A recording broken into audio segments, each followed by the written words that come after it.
Monsieur le Président, honorables collègues, chers participants, bienvenue à la deuxième édition de l'École interdisciplinaire annuelle de grec ancien, d'égyptologie et de langues orientales, de nouveau sous la direction du professeur Dr Joanna Popielska-Grzybowska de l'Institut de culture méditerranéenne et orientale de l'Académie polonaise des sciences et organisée par l'Institut d'études approfondies en culture et civilisation du Levant, représenté par Monsieur le Président Émile Constantinescu, auquel nous exprimons toute notre gratitude.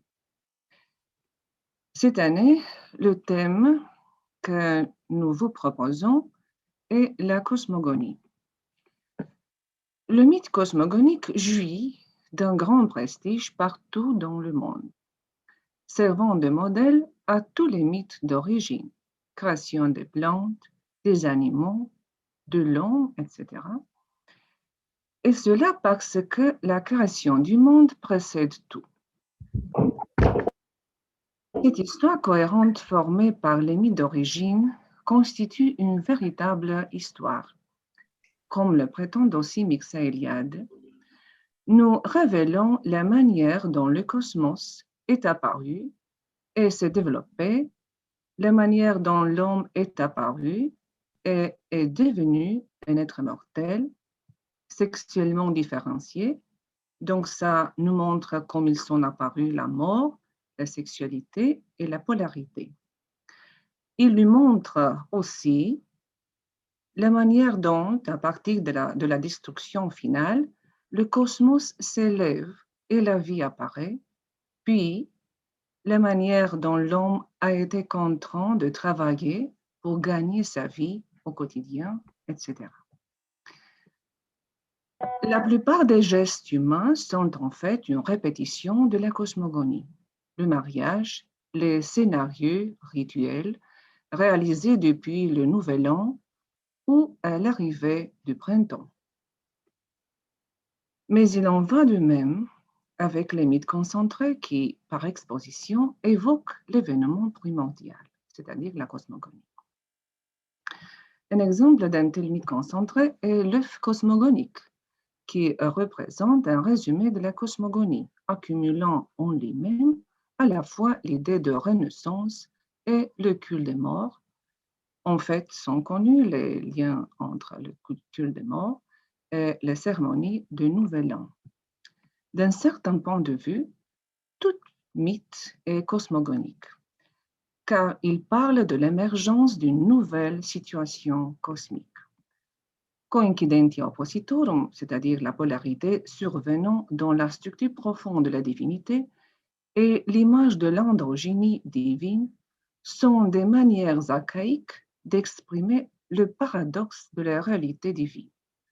Cette coincidentia oppositorum, l'homme y parvient par la pratique de l'orgie ou la régression amorphe, par l'ascétisme qui conduit à l'état de neutralité et d'indifférence, par le jeu de changement de vêtements, mais aussi en cultivant le concept et le mythe de l'androgynie. La mort et la résurrection de tous les dieux de la végétation deviennent les archétypes de tous les morts et de toutes les résurrections, n'importe laquelle d'entre elles, et sur n'importe quel plan se manifesterait, mais aussi parce qu'elles révèlent le destin de la condition humaine.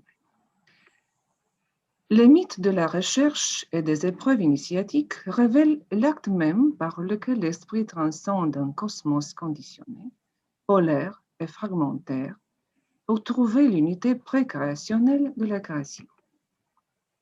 Toute construction ou fabrication a pour modèle la cosmogonie.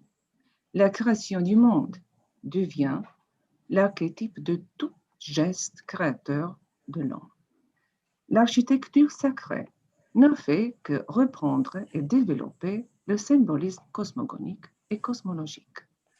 Dans les grandes civilisations orientales, le temple connaît une nouvelle et importante valorisation, car le temple n'est plus seulement une imago mundi, mais aussi une reproduction terrestre d'un modèle transcendant. Vivre dans un espace signifiait répéter la cosmogonie et ainsi imiter l'œuvre des dieux.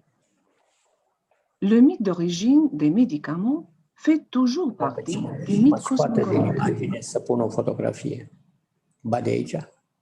Un grand nombre d'incantations du Moyen-Orient et d'Europe relatent l'histoire de la maladie ou du démon qui l'a provoquée et évoquent le moment mythique où une divinité en sang parvint à éradiquer le mal.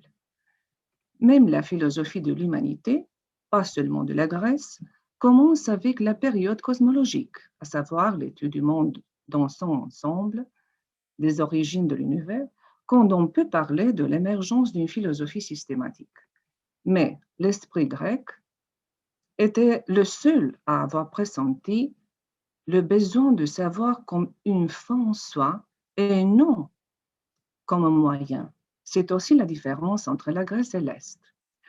Pour les Phéniciens et les Égyptiens, par exemple, la connaissance était un instrument de réussite pratique, alors que la connaissance absolue leur était totalement inconnue. C'est aussi la raison pour laquelle le roi barbare Chroïstos ne pouvait pas comprendre comment Solon s'était mis à connaître pour la connaissance et non dans un but pratique. Alors, l'homme se mit à observer ce qui était devant lui, le monde physique, préparé à partir des poèmes cosmogoniques d'Hésiode et de Phéréclide, ainsi que des poèmes orphiques qui posaient pour la première fois le problème du commencement et de la naissance du monde. Mais la philosophie cherchait l'absolu, ce qui vaut par toutes choses et qui existera pour toujours. Alors, cherchant la vérité, il cherchait l'essence absolue des êtres ou leur principe absolu. Les philosophes ioniens et pythagoréens voyaient l'essence des choses dans le nombre. Héraclite et les Éléates le voyaient dans le logo rationnel. Anaxagore le voyait dans nous, c'est-à-dire l'esprit aux pensées, le seul responsable de l'harmonie et de l'ordre dans le cosmos. Et cette année, la préoccupation principale des organisateurs était de placer le texte au centre de notre préoccupation, le seul capable d'apporter un éclairage bienvenu sur les cours théoriques que vous pouvez entendre. Vous pouvez profiter des cours pratiques du grec ancien, des cours de vocabulaire égyptien spécialisés dans les questions de cosmogonie, des cours de syriaque, mais aussi des histoires liées à la Bible hébraïque, etc. Et parce que cette école d'été vise non seulement à faire connaître ces langues anciennes rares, mais aussi à encourager les jeunes spécialistes à les approfondir, nous avons maintenant, pour la première fois, consacré une section spéciale aux étudiants alumni de la première édition de notre école d'été, à la section grecque ancienne, en espérant que dans les éditions futures, nous consacrerons de telles sections à d'autres langues rares, en plus de la langue grecque ancienne. Pour conclure sur ces mots, je veux que vous profitiez avec nous de cette jour merveilleuse extrêmement intéressant. Merci.